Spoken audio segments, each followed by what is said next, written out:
Inter are officially debt-free. No, I'm joking.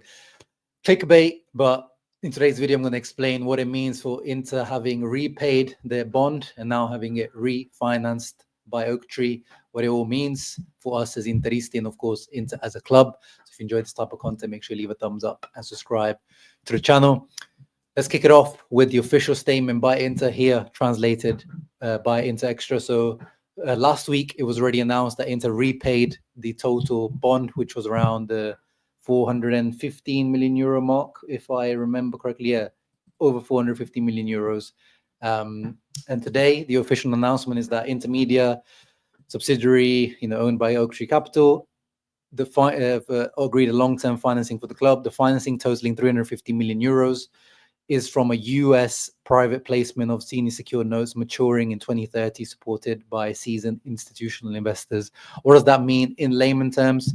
So first of all, the 410 million euro bond that was paid off, there's been refinanced for this new one, which is at a lower cost, lower debt level, 350 million. So that's already a positive. And it's also been extended. So the other one was expiring in 2027. So ahead of time, Oaktree decided to pay that off. And now the new one expires in 2030. And what it also means is that compared to the previous bond, the lower amount and tighter cost to capital achieved for the private placement represent another step in Oaktree's commitment to the long-term success and financial stability of the club to support Inter's prosperity both on and off the pitch. Does this mean Inter are going to be spending more money in the mercato? Not necessarily, but we don't know the exact figures of this new the bond that has been agreed. What we do know is that it should be, well, the reason why Oaktree decided to close off the old bond earlier, because this is what they do. They're experts in this field as an investment firm. What the assumption is here from Calcio e Finanza, that the old interest rate essentially was around 6.75% on the old bond, but the new one, they're estimating it to be around 4.52. So now we don't know exactly, but today the statement also says, that Inter have received a better investment rating from, other investment rating companies, which means that it's likely that this bond is on a better basis, but a percentage basis for Inter, which means the old bond, in simple terms, the old bond cost Inter around 30 million euros every year, guys, just to service that bond. So not even paying it back, just to keep that alive and not, go into default of that bond, of that, you could say, like a long-term loan. Inter were paying 30 million euros every year. Now, with the new one, again, it's not confirmed, but it should be, definitely it will be less than the 6.75. So if they assume that this new bond is 4.52%, that could go from, the servicing cost goes from 30 to 15 million euros in annual interest. So that is a lot of money freed up in Inter's financial books every single year. Every year, if you guys know the struggle Inter have because of all these rising costs, this financial year is going to be the first time we actually make a profit. Not that to us as fans matters, but just in terms of the financial stability of Inter, and most importantly, which is the reason why I think Oaktree have done this, to position Inter better for investors to sell Inter on. So now whoever wants to buy Inter has got a better investment rating by the banks, by the investment banks around the world. Is seen as a more stable investment. Before, it was even rated as a junk bond or a junk investment Inter, because of the losses every year and the lack of financial stability, especially under Suning.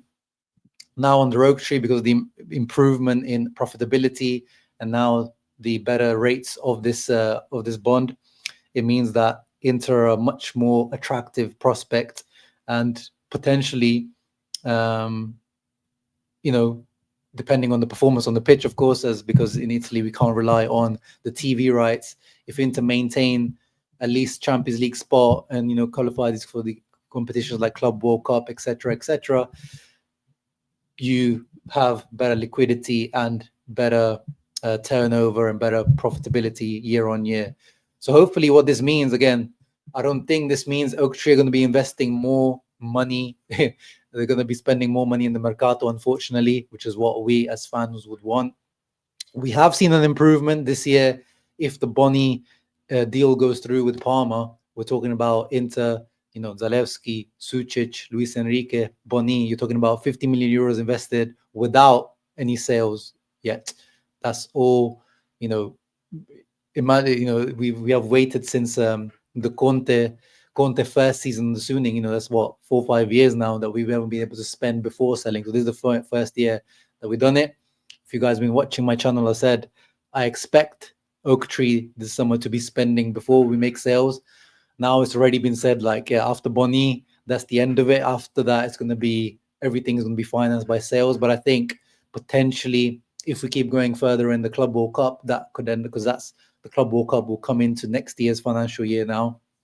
That could help. But Oaktree are very financially and economically motivated, so I don't see them really pushing the boat out too much.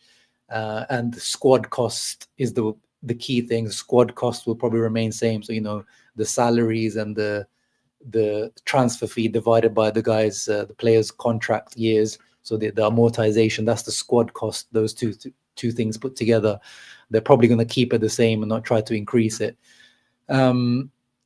But it's positive news for Inter. As I said, hopefully this is angled towards, of course, stability first of all, but trying to make Inter attractive to potential investors out there that are willing to invest more money into Inter, pump more money into Inter. Of course, we all want the types of owners that Como now have. Other owners, the likes of Massimo Moratti, old school type of presidents that want to win for as a passion project, or even what Suning were initially when they came in. Whereas these investment firms, as we know, they just want to get to top 4, get to Champions League, get more money, more revenue, and then just for profits, for profitability, because that's their end game. But hopefully that clarifies a little bit things in layman terms of what this all means. I waited until we get official figures again. Inter didn't actually release the exact figures. We might have to wait until the balance sheet or the annual statement is released by Inter to see the exact figures. But I think it does sound like this refinance bond is definitely positive. Let me know your thoughts in the comments down below. If you have anything to add, I'm not a financial expert. This is just my, basic understanding of everything that is going on. Maybe you have more of understanding of what Oaktree have done and what this means for the club in the future. So drop it down below. Let me know your thoughts and comments down below. Leave a thumbs up, subscribe to the channel. Always, whoever the owner is, whatever financial situation we're in, Forza Inter.